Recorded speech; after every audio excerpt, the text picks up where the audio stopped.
याचा अर्थ आपल्याला अजून 4 दिवसांचा अवधी मिळाला.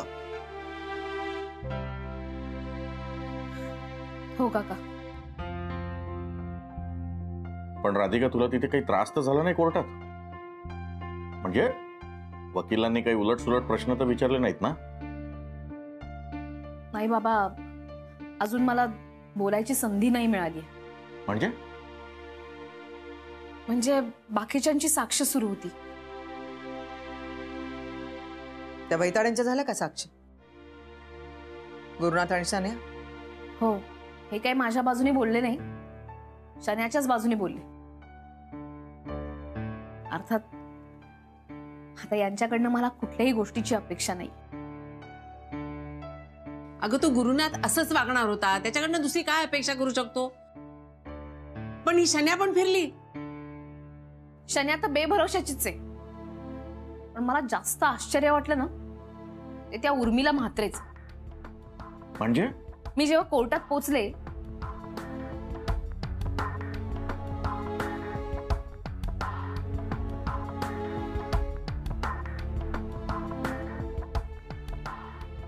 बापरे, काय विचित्र बाई आहे ही. पण मला एक कळत नाही, तिचा एवढा का राग आहे तुझ्यावर? पैसे दिले नाही ना मी तिला. तिला तिच्या पक्षासाठी पैसे हवे होते आणि ते मी तिला कधीही देणार नाही. बघ राधिका, तू कुणाकडेही बिलकुल लक्ष देऊ नको. काही झालं तरी तुझं कोणीही वाकडं करू शकत नाही. हो, बरोबर आहे. मुळात हे असल्या लोकांना पैसा द्यायचाच नाही. कर म्हणाव, काय करायचं ते कर. हो, म्हणूनच नाही दिले पैसे. सौमित्र कुठे आहे?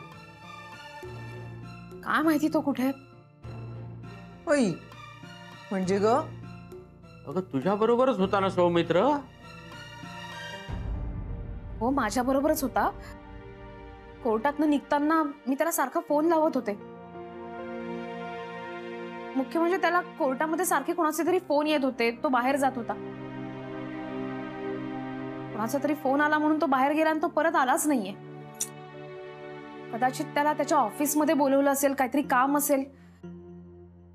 अगं, पण तू परत फोन करून बघ ना, चुकामुक झाली असेल तुमची एखाद्या वेळेला. आणि जी कदाचित तो कामात असेल म्हणून नाही केला आम्ही. पण आनंद भाऊजी त्याला खूप वेळा फोन लावत होते, उचलला नाही त्यांनी फोन आणि आता लागतच नाहीये.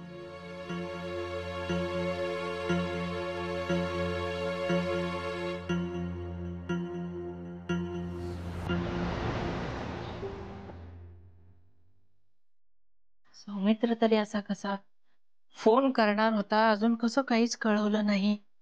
सगळं नीट असेल ना तिकडे? राधिकाला फोन करून बघते.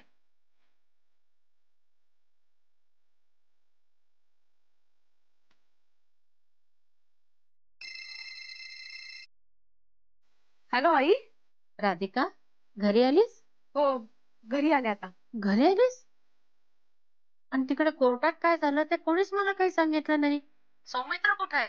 आई, अहो, पुढची तारीख मिळाली आणि सौमित्र नाहीये इथे.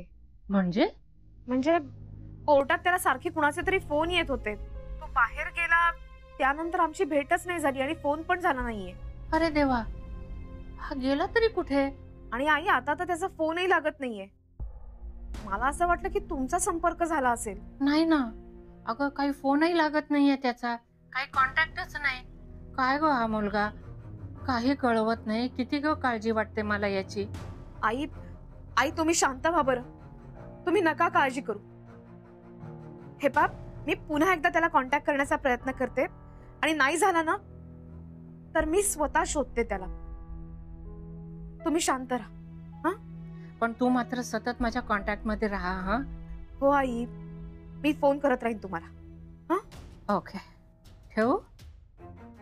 ओके. सौमित्र घरी पण नाहीये, मग गेलाय कुठे? शनाया, मी विचारतोय ना काहीतरी, कुठे गेली होतीस? तुला काय करायचंय? अरे आजकाल फार उलट उत्तर द्यायला लागलेस तू. साधा प्रश्न विचारला मी तुला, कुठे गेली होतीस? मला काम आहे. एवढ्या रात्री कसली कामं? हॅलो, मी एका कंपनीमध्ये पार्टनर आहे, विसरलास का? हो, तीच कंपनी ना जिच्यावर आता केस चालू आहे, जिला टाळं लागलंय, सील केली आहे. त्याची कसली कामं आली शनाया? आहेत मला कामं. शनाया प्लीज ऐक, हे बघ, मला फक्त एवढंच म्हणायचंय की तू आता प्लीज असं काहीतरी करू नको ज्याने अजून प्रॉब्लेम्स क्रिएट होतील. अच्छा, हे बरं आहे यार गॅरी, स्वतः प्रॉब्लेम क्रिएट करायचा आणि मग मला ब्लेम करायचं. Very nice. मी काय केलंय? आता मला बोलायला लावू नकोस. शनाया एक मिनिट, मी काय केलंय? गॅरी, तुला इतके वेळा सांगूनही समजावूनही कोर्टात काही बोलता नाही आलं राधिकाच्या अगेन्स्ट. तुला माहितीये त्या उर्मिलाचा, त्या स्टुपिड उर्मिलाचा, जिला बेस्ट ऑफ ला काही म्हणता येत नाही, त्या उर्मिलाने माझ्यावर ओरडाडी केली आणि मला ती ऐकून घ्यावी लागली तुझ्यामुळे. शनाया अगं ते कोर्ट आहे, तिथे मी काही रोज रोज जात नाही, मला काही सवय नाहीये तिथल्या वातावरणाची आणि ते सगळंच खूप ऑकवर्ड करणार असतं ग. मी घाबरलो ना, उगीच काहीतरी एखादं वाक्य राधिकाच्या विरोधात बोललो असतो आणि सगळं आपल्यावरच उलटलं असतं, आपल्यावरच प्रकरण शेकलं असतं तर काय झालं असतं? अरे कसं आपल्यावर शेकेल? आपण काही केलेलंच नाही तर आपल्यावर का शेकेल? राहू दे यार, तू ना चेंज झालायस गॅरी. कबूल कर ना सरळ सरळ की तू राधिकाच्या अगेन्स्ट काही बोलू शकत नाहीस, कारण तुला ती जेलमध्ये जायला नको. हो, नकोच आहे मला, कारण जर तिने काही केलेलं नसेल तर तिच्याबद्दल एक व्यक्ती म्हणून काय? हा, कंप्लीट कर ना वाक्य. Completed, dam it. शनाया ऐक, हे बघ, मला इतर कुठल्याही विषयांमुळे आपल्यामध्ये भांडणं नकोय, एस्पेशली या विषयामुळे. हे बघ, मला एवढंच सांगायचंय की मला इच्छा नव्हती ना तरी मी आलो की नाही तिथे. मी आधीपासून तुला सांगत होतो या सगळ्या प्रकरणात मला नाही पडायचं, पण मी आलो ना, तू म्हणत होतीस म्हणून आलो, तिथे बोललो सुद्धा आणि पाहिलंच ना काय झालं. सगळ्यांसमोर तिथे सगळ्यांसमोर एम्बॅरस झालं तुझ्यामुळे. माझ्यामुळे? नाही नाही नाही नाही, यू आर राईट. ही सगळी वेळ ना माझ्यामुळे चालली. विसरू नकोस गॅरी, तू ना एका फालतूच्या वस्तीत राहत होतास रस्त्यावर. मी या शनायाने तुला जवळ केलंय आणि जिची साईड तुला घ्यायची ना, ती राधिका, तुझी पहिली बायको, तिनेच तुला तुझ्या घरातनं बाहेर काढले, हेही विसरू नको. अगं काय बोलतेस तू? मी बरं नाही, चल केलंच सगळे तरी तू काही उपकार केलेस का? मी पण काही कमी नाही केलेलं. काय नाही केलं आतापर्यंत सांग बरं? तुझी काळजी घेतलीये, तुला सांभाळलंय, तुझ्या मम्माला सांभाळलाय, तो केड्यात असतो स्टेपनी म्हणून. तुम्हा सगळ्यांचं किती वेळा केलंय? काय नाही केलं मी सांग ना. So what? So what? अगं अजून काय करू मी? हे बघ गॅरी, जोपर्यंत तू मला हवं ते करत नाहीस ना आणि त्या राधिकाच्या अगेन्स्ट तू स्टेटमेंट देत नाहीस, तोपर्यंत I can't trust you ever. Shanaya तू, शनाया मी बोलतोय ना, तू ऐक. कालो, कोण आहे? अरे रेवती, राधिका कुठे आहे? काय बिनसलं की काय? इतक्या रात्री कशी काय? बिनसलं काही नाहीये, इथे काही बिघडलंय का? नाही बाई, तू कशी काय बरं पण आलीस? तेच म्हणते मी बाबांना की राधिकाचा फोन आला होता, ती म्हणे ताबडतोब इकडे बाहेर जायचंय. काय झालं? बाहेर जायचं? रेवती चल लवकर. काय झालंय राधिका? बाबा, आम्ही जरा बाहेर जाऊन येतो. सौमित्राच्या आईचा फोन आला होता, त्यांनी असं सांगितलं की तो अजून घरी नाही आलाय. बाबा, अजून नाही पोहोचला का तो? नाही ना, त्याला शोधायला जायला लागेल. त्यांना खूप टेन्शन आलंय म्हणून त्यांनी फोन केला होता.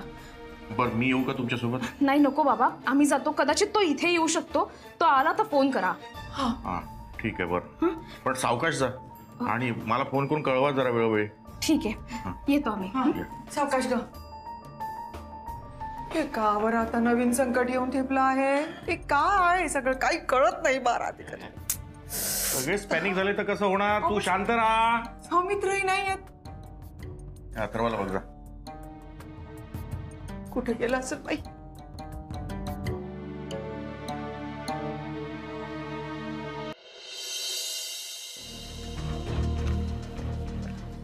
भाऊ, सौमित्र दादा आले होते का? नाही, सकाळपासून काही दिसलेच नाही मला. ते सकाळपासून नाही आले? नाही. बरं ठीक आहे, चल. का सौमित्रला फोन करत आहात का? नाही ग, आनंदला कळवतो ना की राधिका त्याला शोधायला एकटीच निघाली आहे म्हणून. हो करा करा, आनंदला पण त्याला एक विनंती करा, म्हणावं राधिकेसोबत जा तू पण, सौमित्राला शोध म्हणाव. काय फोन मध्ये बघतीस? आईशी काही बोलणं झालं की नाही?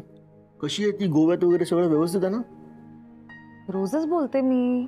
अरे मला माहिती आहे का काय कशी आहे, म्हणून विचारतोय. हॅलो आनंद, मी बाबा बोलून राहिलो. बाबा, काय झालं? असं का आवाज येतोय तुमचा? काही नाही रे, सौमित्रचा फोन लागत नाहीये आणि तो घरी देखील पोहोचला नाहीये. काय? हा, मुख्य म्हणजे ना राधिका एकटी त्याला शोधायला निघाली आहे. हा. मी म्हटलं सोबत येतो तर ती नाही म्हणाली. तू जरा जातोस का तिच्यासोबत? हो मी जातो आणि मी वहिनींना कॉल पण करतो. काळजी वाटते रे, इथे जीवात जीव नाही आहे कुणाच्या. तुम्ही काळजी करू नका, तुम्ही शांत व्हा, मी जातो. मी कळवतो तुम्हाला. हा व्हॉट हॅपेंड? अरे सौमित्र अजून घरी पोहोचला नाही, माहित नाही कुठे आहे.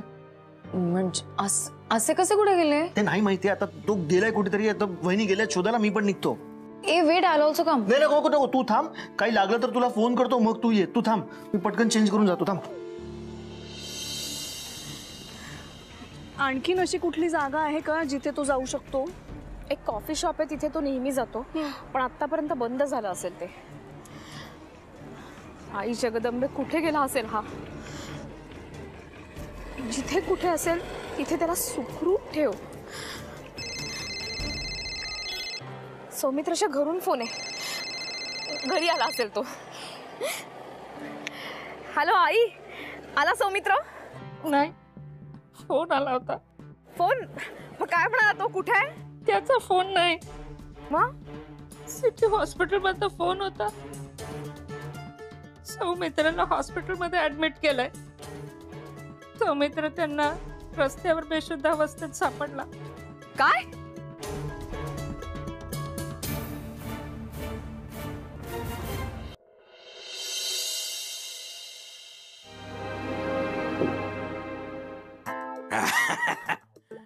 अरे खूप मजा येते हा.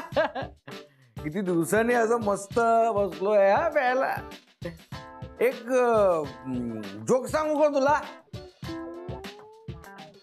तुझ्याकडे बघून बरं नाही वाटत रे. खूप वाईट वाटतंय तुझी हालत बघून. मी तुझ्याबरोबर कोर्टात यायला हवं होतं. आणि काय करणार होतास कोर्टात येऊन? उगीच त्या राधिकाला अजून संशय आला असता. हा ते पण आहे. खूप फ्रस्ट्रेशन आलं असेल ना तुला तिकडे?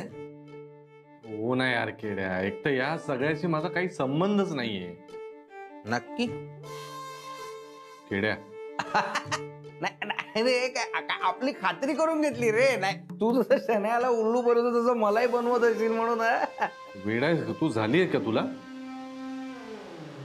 काय खेळ वाटला का सगळा? कोर्ट पोलीस वगैरे काय खेळ वाटला? नाही बाबा, पोलीस नको बाबा. ते पोलीस टायर मध्ये टाकून असे फटके. नको कोर्टाची पायरी चढायची नाही. हेच तर नाही यार, हे कोर्टाचे लफडच नको होतं मला. मी तेच सांगतोय. एक तर सगळं भीती वाटत होती रे मला तिथे गेल्यानंतर. हे सगळे वकील काहीतरी प्रश्न विचारतात, तुम्हाला अडकवतात सगळं त्याच्यामध्ये. एक तर आधीच मीडियाने सगळं हाईप करून ठेवलं की शनाया आणि राधिका सौती आहेत म्हणून. त्याला चांगला हँडलच मिळालं ना. मग हो बोलतो. आणि मग तू गप्प कशाला बसला? तू सगळं सांगायचं ना, खरं सगळं. काय सांगणार होतो? की हे सगळं प्रकरण चिघळवण्या मागे शनाया, हे सांगणार होतो? हा काय यार, मला याच्यामध्ये पडायचंच नाही खेड्या. कळत नाही का तुला? पण शनायाने काय केलं? म्हणजे शनायाने ते पुरावा वगैरे केला, पण ती विषबाधा. गप्पा बस. कळतं का तुला काही? काय बोलतोय? हे बघ, याच्यामध्ये शनायाचा काही संबंध नाहीये. तिने काही केलेलं नाहीये. हे विष कोणी टाकलं ना, काही कळतच नाहीये. हा रे, कोणी केलं असेल रे? जो कोणी असेल केड्या, पण त्याने हे सगळं केलं, करून सवरून मोकळा झाला आणि अडकलोय आपण, भरडले आपण जातोय. हे वकील पण फार हुशार असतात केड्या. हे कोर्टामध्ये काहीतरी असं बोलण्यामध्ये अडकवतात, तुम्हाला निरुत्तर करतात तिकडे. तुला निरुत्तर केलं? हो, काही प्रश्न विचारतात. आता मलाही विचारत होते राधिका आणि शनायावरून काही वेगळेच प्रश्न. मला काही बोलताच येईना. असं कोर्टामध्ये असं ऑकवर्ड व्हायला होतं रे. असं एम्बॅरस फिलिंग झालं मला. सगळंच एम्बॅरेसिंग, सगळी बेइज्जती केली माझी कोर्टामध्ये. अरे रे, तू एक काम कर, पुढच्या जाऊच नको. त्याने अजून संशय वाढेल. मी गेलो नाही ना कोर्टात तर अजून संशय वाढेल. आज हा का नाही आला, वाढेल की नाही. मला या कंटाळा आलाय खेड्या सगळ्याचा. मला नव्हतं पडायचं याच्यामध्ये. एक तर ही शनाया ना, तिची भीती वाटायला लागली मला आजकाल. काय वागेल काय नेमच नाही तिचा. असा कॉन्फिडन्स वाढलाय, ओव्हर कॉन्फिडन्स झालीये ती. कधी काय वागेल ना काय कळत नाही. ती काहीतरी वेडवाकडं वागून स्वतः अडकेल, आपल्याला पण अडकेल आणि हे पोलीस तिला घेऊन जातील शनायाला. अरे नाही रे, आता ती तशी रडकी सनई नाही राहिली, शार्प सॉलिड झाली आपली शनाया. काय घेऊन टाकला तिने, राधिकाला अडकवलं. आणि राधिकाला अडकवलं तिने, आणि राधिका अडकली ना, आता कंपनी शनायाची ओढणार 100%. नाही रे, राधिका अडकणं शक्यच नाहीये. एक तर तिने काही केलेलं नाहीये, त्यामुळे ती तशी अडकू शकत नाहीये. त्याच्यात तिचा हा पाठीराखा आहे ना सौमित्र, तिला सपोर्ट द्यायला. तुला सांगतो, राधिकाला यातनं बाहेर काढण्यासाठी आज सौमित्र 200% प्रयत्न करणार. पण तू नको करू. मी कशाला करू प्रयत्न? तू कुठलाच प्रयत्न नको करू. तू प्रयत्न न करता एवढं संपव रे. मला पुढचा पॅक बनवायचा, कधीच थांबलोय मी.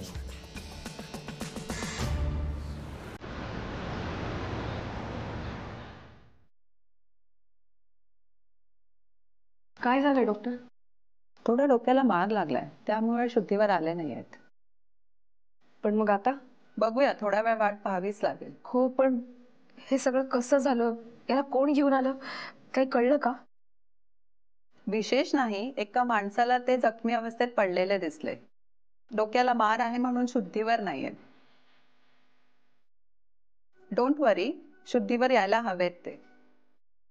डॉक्टर काही करा, पण याला लवकर शुद्धीवरती आणा. मी तुमची भावना समजू शकते. काळजीचं कारण नाहीये, तशी मी ट्रीटमेंट सुरू केली आहे. He is under our observation.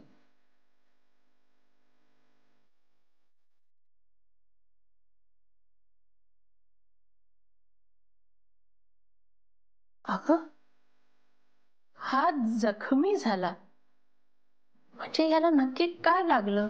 आई, या सगळ्याची उत्तर मिळतीलच आपल्याला, पण त्यासाठी याला लवकरात लवकर ट्रीटमेंट मिळून हा शुद्धीवरती आला पाहिजे. काकू, तुम्ही घरी जाता का? इथे उगाच तुम्ही टेन्शन मध्ये. नको ग, मी थांबते. हो आई, खरंच तुम्ही घरी जा. आई, आपण सगळेजण इथे थांबून काय करणार आहोत? त्यापेक्षा तुम्ही खरंच घरी जा. घरी आई सुद्धा आहेत, आनंद भाऊजी पण येत आहेत. आम्ही दोघं जण इथे रात्रभर थांबतो आणि मी तुम्हाला फोन करेन ना. रेवती, तू सोडशील का आईंना घरी? हो, किंवा त्यापेक्षा राधिकाच्याच घरी चला ना, तिकडे सगळेच जण आहेत, आई सुद्धा आहेत. ओके, पण मी माझ्या घरी जाते. बरं ठीक आहे. राधिका, काही वाटलं तर फोन कर, मी जागीच आहे. हो रेवती. रेवती, तू बाबांना सांगशील ना की मी. हो, सांगते मी त्यांना. उद्या अथर्वला शाळेत सोडशील? बास, ते मी बघते, तू इथलं सगळं बघ आणि फोन कर, कळवत राहा. हो, चला का? आई, काळजी नका करू. हा, मी कळवते तुम्हाला. फोन कर. हो.